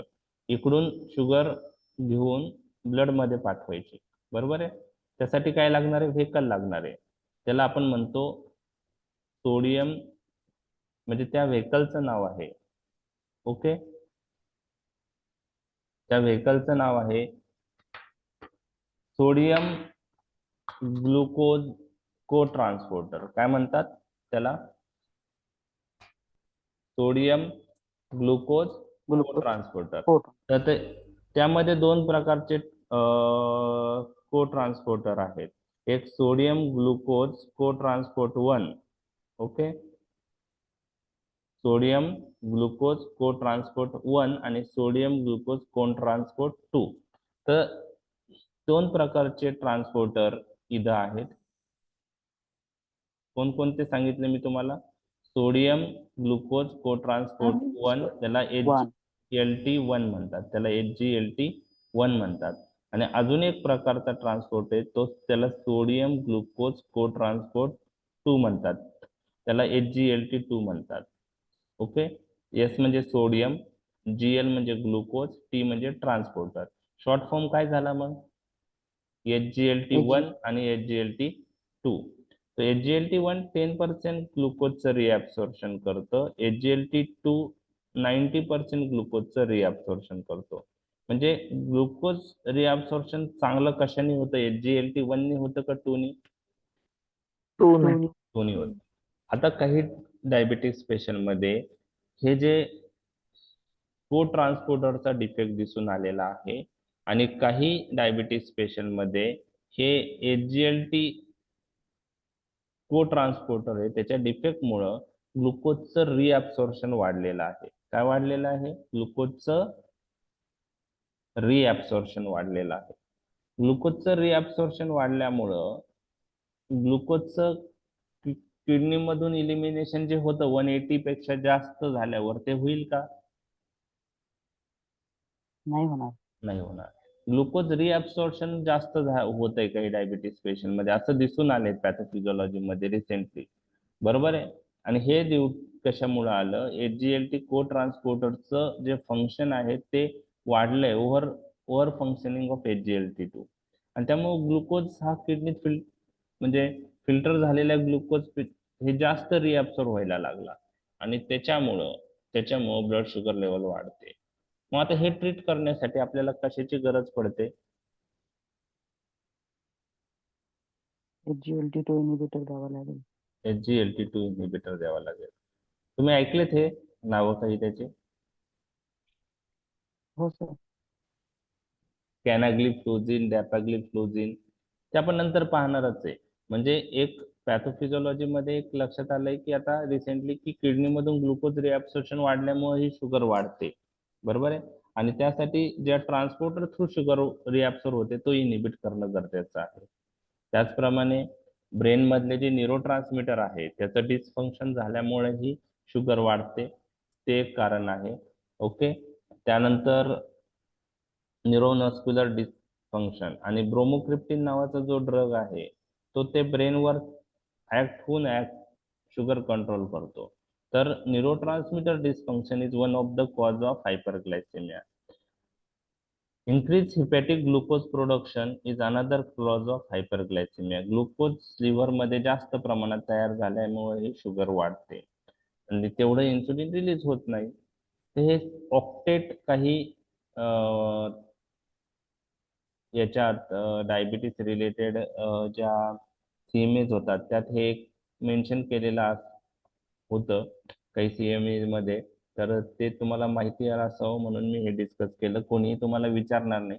पण तुम्हाला लक्षात आलं का की अजून म्हणजे आता जे ड्रग म्हणजे इन्क्रिटिन हार्मोन जर कमी झाले तरीही किंवा इन्क्रिटिन हार्मोनचं फंक्शन मध्ये डिफेक्ट झाला तरी डायबिटीस होऊ शकतो. म्हणजे हे एक टार्गेट आहे डायबिटीसच्या ट्रीटमेंटसाठी, drugs which act on incretin system. काय आहे ते मी नंतर डिस्कस करणार आहे. ग्लुकोज रिअब्सॉर्प्शन इन्क्रीज होणं हा एक कॉज आहे. आपण पाहिला डायबिटीस मध्ये किडनी मधून रिअब्सॉर्प्शन वाढलं तर होऊ शकतो. तो कोणत्या ट्रान्सपोर्टरने होतो ते पण पाहिलं, जास्त करून SGLT2 ने होतो 90%. मग त्यामुळं जर ग्लुकोजचं रिअब्सॉर्प्शन कमी करायचं असेल तर SGLT2 इनहिबिटर आपण यूज करतो. हा एक टार्गेट झाला, बरोबर आहे. ग्लुकोज युटिलायझेशन पेरिफेरल टिश्यू मध्ये डिक्रीज होतं. ते इन्क्रीज होण्यासाठी आपण ड्रग देऊ शकतो जे ग्लुकोज युटिलायझेशन इन्क्रीज करतील. न्यूरो ट्रान्समीटर ब्रेन मधलं डिसफंक्शन झाल्यामुळे डायबिटीस होऊ शकतो. तर त्यामध्ये करेक्ट करण्यासाठी ब्रोमोक्रिप्टिन नावाचं ड्रग आता मार्केटमध्ये आलेलं आहे. त्यामुळे तुम्हाला पॅथोफिजिओलॉजी जर माहीत असेल तर आपण ड्रग्स कोणकोणते यूज करू शकतो ते आपण पाहू शकतो, लक्षात ठेवू शकतो. इन्सुलिन सिक्रेशन कमी होतं बीटा सेल मधून, आपण इन्सुलिन सिक्रेशन वाढवणारे ड्रग देऊ शकतो. ग्लुकागॉन सिक्रेशन वाढतं, आपण ग्लुकागॉन सिक्रेशन कमी करणारे ड्रग यूज करू शकतो. म्हणजे ह्या पॅथोफिजिओलॉजीच्या कॉजेस वरून किंवा ह्या ज्या ऑमनियस ऑक्टेट आहे त्याच्यावरून तुम्हाला काय लक्षात ठेवायचे आहेत, कोणते ड्रग्ज इफेक्टिव्ह हे तुम्हाला विचारणार नाहीये कोणी. लक्षात आलं? लक्षात आलं? ही स्लाइड लक्षात आली? Yes, yes. हो सर. हो सर. जास्त डिटेल मध्ये नाही होते ना? नाही. नाही सर. ओके. आता हे आपण टाइप्स ऑफ डायबिटीज बघितलेत, बरोबर आहे. त्या दोन मधला फरक मी थोडक्यात तुम्हाला डिस्कस करतो. टाईप 1 टाईप 2 मध्ये काय फरक आहे. टाईप 1 डायबिटीसला इन्सुलिन डिपेंडंट डायबिटीस मलायटस म्हणतो. टाईप 2 ला नॉन इन्सुलिन डिपेंडंट डायबिटीस मलायटस म्हणतो. टाईप 1 जनरली लहान वयात होतो म्हणून त्याला पहिले ज्युव्हेनाईल ऑनसेट डायबिटीस मलायटस म्हणायचे. मॅच्युरिटी टाईप 2 हा आफ्टर 40 होतो म्हणून त्याला मॅच्युरिटी ऑनसेट डायबिटीस मलायटस असंही म्हणायचे. परंतु आता आपण पाहिलंय की काही टाईप 1च्या केसेस ह्या लेट पण येतात. ओके. काही टाईप 2च्या केसेस ह्या अर्ली पण येऊ शकतात. म्हणजे जे एज वाईज आपण म्हणत होतो की टाईप 1 हा यंग लहान मुलांचा आहे, टाईप 2 हा मोठ्यांचा आहे. परंतु काही 15, 20, 25 वर्षाच्या लोकांनाही टाईप 2 डायबिटीस होऊ शकतो. कोणता कॉमन आहे? नाही, टाईप 2 कॉमन आहे. मोर दॅन 95% केसेस डायबिटीसच्या ह्या टाईप 2 असतात. टाईप 1 हा रेअर आहे. लेस दॅन 5% केसेस आपण म्हणू शकतो ह्या टाईप 1च्या आहेत, बरोबर आहे. टाईप 1 लेस जेनेटिक प्रीडिस्पोजिशन आहे. टाईप 2 हाय जेनेटिक प्रीडिस्पोजिशन आहे. Obesity is the risk factor for type 1 और type 2? Type 2. Type type 2. Type 2. Type 1 generally obese नसतात, टाईप 2 हे ओबेस असतात. आणि टाईप 1 चा कॉज काय आहे? पॅन्क्रियाटिक बीटा सेल डिस्ट्रक्शन. टाईप 2 चा कॉज काय आहे? दोन असू शकतात, रिलेटिव्ह इन्सुलिन डिफिशियन्सी किंवा इन्सुलिन रेजिस्टन्स. ओके, ठीक आहे. तसं आपण ऑक्टेट पण पाहिले, ऑमनियस ऑक्टेट, खूप सारे कॉजेस बघितले. ऍटलिस्ट हे दोन तरी माहित पाहिजे. टाईप 1 मध्ये क्लासिकल सिम्पटम दिसतात, पॉलियुरिया, पॉलिफेजिया, पॉलिडिप्सिया. पॉलियुरिया म्हणजे इन्क्रीज युरिनेशन, पॉलिडिप्सिया म्हणजे increase thirst, polyphagia means increase hunger. ह्या पेशंटमध्ये वेट लॉस असतं कारण ग्लुकोज युटिलाइज नाही झाली टाईप 1 डायबिटीस पेशंटमध्ये, तर जास्त फॅट आणि प्रोटीन्स युटिलायझेशन झाल्यामुळे वेट लॉस होतो. ओके. काही पेशंटमध्ये हे सिम्पटम दिसतं, वेट लॉस सडनली झालंय 6-7 किलो. ओके. आणि प्लस काहींना हे क्लासिकल सिम्पटम्स म्हणजे टाईप 1 डायबिटीस मध्ये हे क्लासिकल सिम्पटम्स भरपूर जणांना दिसतात. त्याचप्रमाणे जेव्हा शुगर वाढते त्यावेळेस इन्फेक्शनची रिस्क वाढते. डायबिटीस तसं पाहिलं गेलं तर इम्युनिटी हॅम्पर करते आणि त्याच्यामुळं frequency of infection, recurrent infection काही पेशंटमध्ये दिसून येतं. काही पेशंटला त्याच्यावरून डायग्नोज होतं की एखादी जखम आहे किंवा इन्फेक्शन आहे ते रिकरंट, म्हणजे जखम भरत नाही किंवा जे इन्फेक्शन आहे ते परत परत होतं आपण त्याची ट्रीटमेंट दिल्यानंतर पण. मग त्यावेळेस आपल्या लक्षात याची शुगर वाढलेली असू शकते. म्हणजे ते पण एक क्ल्यू आहे की डायबिटीसच्या डायग्नोसिससाठी हा रॅपिड ऑनसेट असतो, इन्सुलिन डिपेंडंट आहे, तर इन्सुलिनची गरज असते, जनरली 15 वयाच्या पेक्षा कमी असेल त्याला होतो. Sedentary lifestyle is a most important cause म्हणजे risk factor for type 2 diabetes. Family tendency, type 2 runs in family. Parents मध्ये कोणाला टाईप 2 डायबिटीस असेल तर नेक्स्ट जनरेशन मध्ये होण्याचे चान्सेस असतात. जनरली हा 40 नंतर होतो. ओके, आता इव्हन 30 नंतरही तो होतो आहे. ठीक आहे. फटीक एक रिझन आहे, फटीक एक तर सिम्पटम्स आहे, सॉरी. आणि डिक्रीज एनर्जी युटिलायझेशन होतं, रिकरंट इन्फेक्शन चान्सेस आहे. तर ऑस्मोटिक सिम्पटम्स जे आहेत 3, हे जनरली कोणत्या डायबिटीस मध्ये दिसतात, टाईप 1 की टाईप 2? टाइप 2. टाईप पॉलियुरिया, पॉलिफेजिया, पॉलिडिप्स हे टाईप 1 मध्ये जास्त दिसतं का टाईप टाइप 1. टाईप 1 मध्ये टाईप 2 मध्ये? टाईप 1 मध्ये तुम्ही टाईप 2 चे पेशंट पहा, तुम्हाला जास्त ते ऍक्सिडेंटल डायग्नोसिसचेच दिसून येतील. तुम्ही तुमच्या प्रॅक्टिस मध्ये पण पाहिलेलं असेल, बरोबर आहे. हे क्लासिकल सिम्पटम्स काहींना दिसू शकतात टाईप 2 च्या, पण हे जास्त टाईप 1 मध्ये दिसतात. वेट लॉस एक टाईप 1 मध्ये दिसतं. नॉन स्पेसिफिक सिम्पटम जे आहेत ते मध्ये tiredness, weakness, muscle pain, genital pruritus किंवा infection, delayed wound healing, dry mouth, हे नॉन स्पेसिफिक सिम्पटम्स आहेत. कॉम्प्लिकेशन्स जे आहेत त्यामध्ये जर झाले असतील तर loss of vision, chronic kidney disease, कधी कधी पेशंट हे सिम्पटम्स घेऊन पण येतं. फूट अल्सर, पेरिफेरल न्यूरोपॅथी किंवा अॅक्यूट करोनरी किंवा सेरेब्रोव्हॅस्क्युलर इव्हेंट्स. एमआयचा अटॅक आलाय, शुगर चेक केली, माहित झालं की डायबिटीस आहे, कधी कधी तेव्हा माहित होतं. Okay, the many people of type 2 diabetes are asymptomatic, detected during investigations such as pre-employment testing, pre-insurance testing, pre-anesthetic checkup or during antenatal care. लक्षात आलं तुमच्या?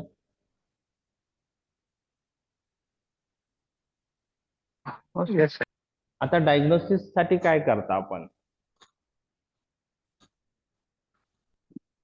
How will you basal diagnose? Fasting PP आपण काय? Basal fasting PP urine routine करतो. Okay, urine HbA1c करतो. Fasting PP. Okay, so we will discuss the diagnosis criteria. बरोबर आहे. हा पण फार्मॅक पॉइंट ऑफ व्ह्यू महत्वाचा नाहीये, पण मेडिसिन मध्ये क्वेश्चन आला तुम्हाला माहित पाहिजे. आता हे महत्वाचा पॉइंट आपण डिस्कस करतोय की when fasting, actually plasma sugar is a more ideal word, पण आता आपण ब्लड शुगर लेवल वापरतो वर्ड, कारण आपण प्लाझ्मातली शुगर चेक करतो. ब्लड मधून प्लाझ्मा सेपरेट करून त्या प्लाझ्मातली शुगर असते, तर ideal word is plasma sugar. तर fasting blood sugar level if it is more than equal to 126 milligram per DL, or postprandial blood sugar level if it is more than equal to 200 milligram per DL, or random blood sugar level if it is more than equal to 200 milligram per DL, then it is considered as diabetes. Fasting म्हणजे 8 तास at least overnight fasting पाहिजे, 8 तास काही खाल्लेलं नाही पाहिजे. उपिशा पोटी सगळी शुगर केली 126 किंवा त्याच्यापेक्षा जास्त असेल तर, किंवा post prandial blood sugar level जेवल्यानंतर 2 तासांनी जी शुगर करतो ती जर 200 किंवा 200 पेक्षा जास्त असेल, किंवा रॅन्डमली ब्लड शुगर लेवल केली इरेस्पेक्टिव्ह ऑफ द मील, ती जर 200 किंवा 200 पेक्षा जास्त असेल तर आपण म्हणू शकतो त्या पेशंटला डायबिटीस आहे. बरोबर आहे. त्याचप्रमाणे आपण ग्लायकोसायलेटेड हिमोग्लोबिन म्हणजेच ही ऍव्हरेज 3 मंथची ब्लड शुगर लेवल साठीची टेस्ट आहे, त्याला आपण HbA1c असंही म्हणतो. HbA1c ती जर 6.5 किंवा त्यापेक्षा जास्त असेल HbA1c ची लेवल, तर त्यालाही आपण डायबिटीस असं म्हणतो की पेशंटला डायबिटीस झालेला आहे. तर हे झालं diagnosis criteria for diabetes. Okay, ठीक आहे. आता याने आपल्याला पेशंटला डायबिटीस आहे किंवा नाही ते लक्षात येणार आहे. बरोबर आहे. आता टाईप 1 आणि टाईप 2 मध्ये डिफरन्शिएट करण्यासाठी, तो टाईप 1 आहे किंवा टाईप 2 आहे, तर आपल्याला काय पाहावं लागेल की टाईप 1 मध्ये अँटीबॉडीज प्रेझेंट असतात, म्हणून अँटीबॉडी टायटर चेक करणं गरजेचं आहे. तर त्यामध्ये काही अँटीबॉडी टेस्टिंग मी तुमच्याशी डिस्कस करतोय. तर मोस्ट कॉमनली GAD65 आपण पाहतो, ग्लुटॅमिक ऍसिड डिकार्बोक्झायलेज अँटीबॉडी. त्यानंतर त्यानंतर इन्सुलिन ऑटो अँटीबॉडी आपण पाहतो, इन्सुलिन ऑटो अँटीबॉडी. त्यानंतर आयलेट सेल ऑटो अँटीबॉडी, ICM म्हणजे. आणि नेक्स्ट इज ZNT8 म्हणजे झिंक ट्रान्सपोर्टर ऑटो अँटीबॉडी. तर ह्या ऑटो अँटीबॉडी कोणत्या पेशंट मध्ये दिसून येतात? Type 1 Type 1. डायबिटीज किंवा लाडा जर असेल त्यामध्ये पण हे ऑटो अँटीबॉडीज दिसून येतात. तर मोस्ट कॉमनली जी केली जाणारी टेस्ट आहे ती GAD65. ऐकले तुम्ही GAD65? हो. ग्लुटॅमिक हो. Acid decarboxylase. ओके. तर ह्या अँटीबॉडीज आपण पाहणं गरजेचं आहे. त्या जर प्रेझेंट असतील याचा अर्थ पेशंटला टाईप 1 डायबिटीस आहे. तर GAD65, glutamic acid decarboxylase antibody, IAA, insulin auto antibodies, ICA, islet cell auto antibodies, ZNT8 म्हणजे zinc transporter eight auto antibodies. Okay. Okay. आता what are pre diabetics? Okay, what are pre diabetics? Pre diabetics म्हणजे असे patient की ज्यांच्यामध्ये blood sugar level ही normal पेक्षा जास्त आहे, पण डायग्नोसिस क्रायटेरिया जो डायबिटीस आहे त्याच्यापेक्षा कमी आहे. जर तुम्हाला प्री डायबिटिक्सचा क्रायटेरिया माहित पाहिजे असेल, करून घ्यायचा असेल, तर तुम्हाला नॉर्मल माहित पाहिजे. Normal fasting blood sugar level किती असते? 100. लेस दॅन 100 आपण म्हणलं तर नॉर्मल. जेवल्यानंतर 2 तासाची ब्लड शुगर लेवल नॉर्मल किती असते? 140. Less than 140. ओके. तर प्री डायबिटिक म्हणजे काय ते आपण पाहणार आहोत. जर एखाद्याची ब्लड शुगर लेवल 112 आहे फास्टिंग, ओके, डायबिटीस नाही, फास्टिंग ब्लड शुगर लेवल 112 आहे, पोस्टप्रँडियल ब्लड शुगर लेवल 138 आहे, तर याला आपण काय म्हणतो? ही झाली फास्टिंग 112 आणि ही पीपी. पीपी नॉर्मल आहे का? पोस्टप्रँडियल नॉर्मल किती असते? 140 नॉर्मल आहे किती? नॉर्मल. फास्टिंग ही नॉर्मल आहे का? नाही. Near normal. डायबिटीसच्या डायग्नोसिस क्रायटेरिया जो आहे 126 किंवा 126 पेक्षा जास्त तितके आहे का? नाही. ती इन बिटवीन आहे. म्हणजेच आपल्या लक्षात ठेवायचं, ज्या वेळेस fasting blood sugar level he 100 to 125 milligram per DL च्या मध्ये असते, तिला आपण इम्पेअर्ड फास्टिंग म्हणतो.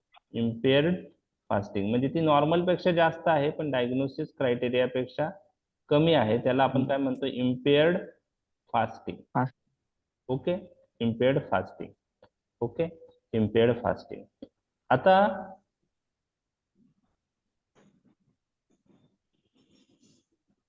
समजा एखाद्या पेशंटमध्ये फास्टिंग ब्लड शुगर लेवल 92 आहे आणि पोस्टप्रँडियल ब्लड शुगर लेवल 168 आहे, तर याच्यामध्ये फास्टिंग ही नॉर्मल आहे, बिलो 100. बरोबर आहे? What about पोस्टप्रँडियल?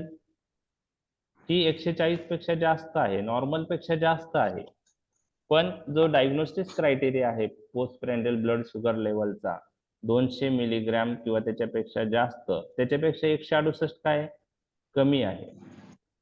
म्हणजेच ही जी शुगर आहे ही इन बिटवीन नॉर्मल आणि डायग्नोस्टिक क्रायटेरिया आहे. ज्यावेळेस पोस्टप्रँडियल ब्लड शुगर लेवल 140 किंवा 140 आणि 199 च्या मध्ये असते, त्याला आपण इम्पेअर्ड ग्लुकोज टॉलरन्स असं म्हणतो. काय म्हणतो? इम्पेअर्ड ग्लुकोज टॉलरन्स. आणि ह्या पेशंटला आपण प्री डायबेटिक पेशंट असे म्हणतो. म्हणजे त्यांच्या डायबिटीस डेव्हलप नाही झालेला, परंतु नॉर्मल पेक्षा ब्लड शुगर लेवल जास्त आहे, परंतु डायबिटीस क्रायटेरिया पेक्षा कमी आहे. म्हणजे प्री डायबेटिक मध्ये फास्टिंग ब्लड शुगर लेवल किती असेल? 100 to 120. आणि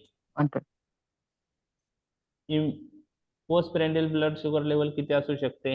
142 199. नाही, त्याला म्हणजे त्याला आपण प्री डायबेटिक म्हणतो. जेव्हा फास्टिंग ब्लड शुगर 100 ते 125 च्या मध्ये असते, त्याला काय नाव दिले आहे? Impaired fasting. जेव्हा post prandial blood sugar level 140 ते 190 मध्ये असते त्याला आपण काय नाव दिले? इम्पेअर्ड ग्लुकोज टॉलरन्स. लक्षात आलं?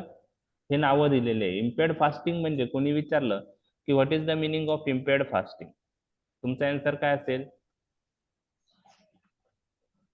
इम्पेअर्ड फास्टिंग म्हणजे ब्लड शुगर कितीच्या किती? Fasting blood sugar is below between 100 100 to 125. 100 to 120.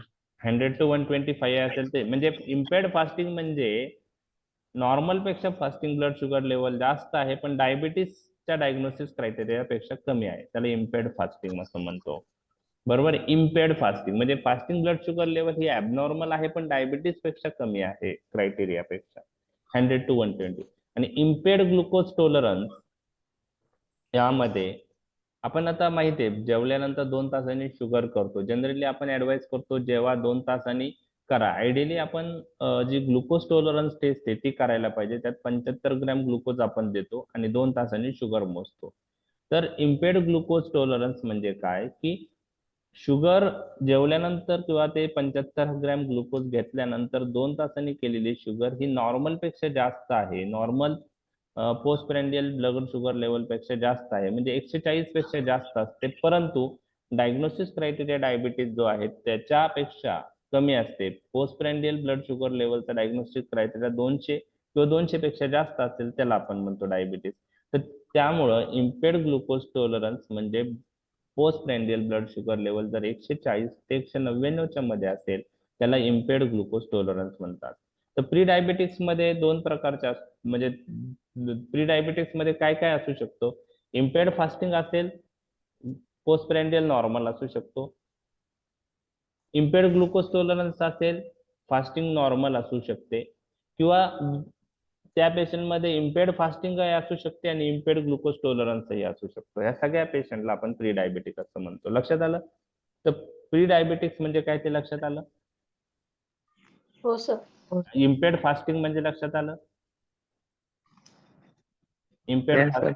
आणि इम्पेअर्ड ग्लुकोज टॉलरन्स म्हणजे लक्षात आलं? हो हो sir. Sir. Okay.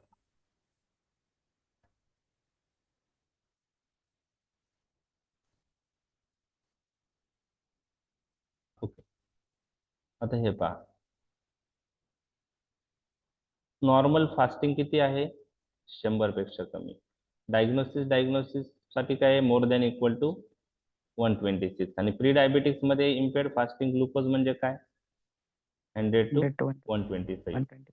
2 hours plasma glucose 75 gram glucose देऊन जर आपण 2 तासांनी मोजली, नॉर्मल 140 पेक्षा जास्त, डायबिटीस असेल तर 200 किंवा 200 पेक्षा जास्त पाहिजे. आणि जर 140 199 मध्ये असेल तर त्याला काय म्हणतात? इम्पेअर्ड ग्लुकोज टॉलरन्स. लक्षात आलं? हे दोन पॉइंट डिस्कस केलेले समजलेत का तुम्हाला? हो सर. आता HbA1c ची रिलेटेड पण काही गोष्टी आपण पाहायच्या. HbA1c मी हे पाहत तुमच्याशी डिस्कस केलाय. मोर दॅन इक्वल टू 6.5% असेल तर डायबिटीस आहे. बरोबर बरोबर. इथं माहिती आहे तुम्हाला मोर दॅन हो सर. इक्वल टू 6.5% असेल तर डायबिटीस. नॉर्मल काय असतं? HbA1c लेस दॅन 5.7%. नॉर्मल इंडिव्हिज्युअल मध्ये HbA1c लेस दॅन 5.7% असते आणि प्री डायबिटिक मध्ये ह्या दोघांच्या मध्ये 5.7 to 6.4% असेल HbA1c तर त्या पेशंटला आपण काय म्हणतो? Pre diabetic. डायबिटीस. म्हणजे ग्लायकोसायलेटेड हिमोग्लोबिन मध्ये प्री डायबिटिक म्हणजे काय? 5.7 to 6.4 च्या मध्ये ग्लायकोसायलेटेड हिमोग्लोबिनची लेवल असेल तर त्याला प्री डायबिटिक असं म्हणतो. ग्लायकोसायलेटेड हिमोग्लोबिन 5.7 पेक्षा कमी असेल तर नॉर्मल आणि मोर दॅन इक्वल टू 6.5 म्हणजे 6.5 किंवा त्याच्यापेक्षा जास्त असेल तर डायबिटीस. आणि 5.7 ते 6.4 च्या मध्ये जर ग्लायकोसायलेटेड हिमोग्लोबिन असेल तर ते प्री डायबिटीस. तर ही स्लाइड फार महत्वाची आहे. हे म्हणजे ज्यांना डायबिटीस नाही त्यामध्ये हा म्हणजे त्यासाठी म्हणजे आपण हे म्हणतो डायबिटीस असलेल्या पेशंटचा गोष्ट वेगळी आहे. त्यांच्यात डायग्नोस झालेला आहे त्यानंतरच्या व्हॅल्यूचा आपण काही याच्यात डिस्कस केलेलं नाही. हे तर लक्षात आलं? नॉर्मल काय, प्री डायबिटिक काय, डायबिटीस काय. हो सर. आणि आता आपण जे प्री डायबिटिक पेशंट आहे त्यांनाही टार्गेट केलं पाहिजे की त्या पेशंटलाही काही ट्रीटमेंट आपण देऊ शकतो. त्या पेशंटला ट्रीटमेंट याच्यासाठी द्यायची की ते कशात नाही गेले पाहिजे लवकर. त्या पेशंट मध्ये आपण काय पोस्टपोन केलं पाहिजे? डायबिटीस. प्री डायबिटिकचं पेशंट असेल तर त्याला डाएट, एक्सरसाइज किंवा असे काही ड्रग जे शुगर कंट्रोल करता पण हायपोग्लायसेमिया नाही करत, जसं मेटफॉर्मिन आहे, प्री डायबेटिक मध्ये अप्रूव्ह येतो, तर ते आपण स्टार्ट करू शकतो. लक्षात आलं? आपलं एम असं आहे प्री डायबेटिक मध्ये डाएट, एक्सरसाइज आणि काही ड्रगच्या माध्यमातून त्या पेशंटची शुगर ही कंट्रोल करायची आणि त्यांना डायबिटीस होण्यापासून वाचवायचं. म्हणजे आपण डायबिटीसची ट्रीटमेंट तर करायलाच पाहिजे, नो डाऊट. पण तुम्हाला जर असं दिसून आलं की हा पेशंट नॉर्मल नाहीये, डायबिटीस पण नाही, प्री डायबिटिक स्टेजमध्ये, त्याला ही ट्रीटमेंट करणं तेवढंच इम्पॉर्टंट आहे. आपल्याला डायबिटीस पोस्टपोन करता येईल आणि डायबिटीस पोस्टपोन झालं तर कॉम्प्लिकेशन लेट येणार आहे. बरोबर आहे?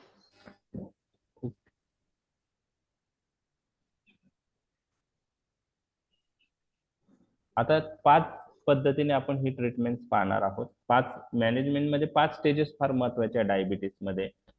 म्हणजे ड्रग किंवा फार्मेकोथेरपी हा एकच हे नाहीये कॉम्पोनंट. आपल्याला 5 कॉम्पोनंटवर लक्ष द्यायचंय. पहिलं काउन्सिलिंग ऑफ द पेशंट. त्यासाठी त्याला डायबिटीस बद्दलची माहिती देणं, एज्युकेट करणं फार महत्वाचं आहे. एखाद्या पेशंटला डायबिटीस झाला तर त्याला काउन्सिलिंग फार महत्वाचे आहे, कारण तो डायबिटीसचा पेशंट, त्याला सिमटम जर नसतील, बरोबर आहे, तर तो ट्रीटमेंट घ्यायला टाळाटाळ करतो. बरोबर आहे? त्यामुळं त्याला सांगणं फार महत्वाचं आहे की तुला लाईफ लॉंग ट्रीटमेंट लागणार आहे टाईप 2 डायबिटीस असू टाईप. तर life long treatment is very important. ती जर नाही घेतली तर काय कॉम्प्लिकेशन होऊ शकतात. पेशंट प्रेझेंट सिनेरिओवर जातो, मला सिमटम्स नाही, डायरेक्ट डॉक्टर्स मला तरी बळजबरीने गोळ्या घ्यायला लावतात आणि त्यामध्ये बाकी काही ऑप्शन्स काही पेशंट ट्राय करतात आणि शेवटी कॉम्प्लिकेशन्स मध्ये येतात. बरोबर आहे? म्हणजे काही क्वॅक्स आहेत असे की ते डायबिटीस ट्रीट करतात, असे त्यांची वेगवेगळ्या ट्रीटमेंट ऑप्शन सांगून डायबिटीस पूर्ण कम ट्रीट करू आम्ही, आणि त्याच्यामुळे पेशंट टॅबलेट्स घ्यायला तयार होत नाही आणि ती ट्रीटमेंट घेतो आणि कधी कधी सडनली कॉम्प्लिकेशन मध्ये येतो. एज्युकेशन फार महत्वाचं आहे. त्यानंतर त्यानंतर ट्रीटमेंट देताना 3 महत्वाच्या गोष्टी आहे: डाएट, एक्सरसाइज आणि फार्मेकोथेरपी. तर डाएट म्हणजे न्यूट्रिशनल मॅनेजमेंट मध्ये कार्बोहायड्रेट कमी आणि प्रोटीन जास्त असलेलं डाएट आपल्याला देणं गरजेचं आहे. त्या दृष्टीने डाएट मॅनेजमेंट करणं गरजेचं आहे. आपल्या आहारामधलं म्हणजे पेशंटच्या आहारामधलं कार्बोहायड्रेटचं कंटेंट कमी करणं, प्रोटीनचं कंटेंट वाढवणं, त्यानुसार डाएट प्लॅन त्याचं करणं गरजेचं आहे. Exercise, regular exercise is very important in diabetes patient. कारण एक्सरसाइज जर त्या पेशंटने रोज 45 मिनिटं व्यवस्थित केला तर इन्सुलिन रिसेप्टरची सेन्सिटिव्हिटी वाढते. Exercise responsible for increase sensitivity of insulin receptor. त्यामुळे जे प्री डायबिटिक असतील किंवा डायबिटिक असतील त्यांनी एक्सरसाइज करणं मस्ट आहे, जेणेकरून त्यांचं जे ग्लुकोज युटिलायझेशन चांगलं होऊ शकतं.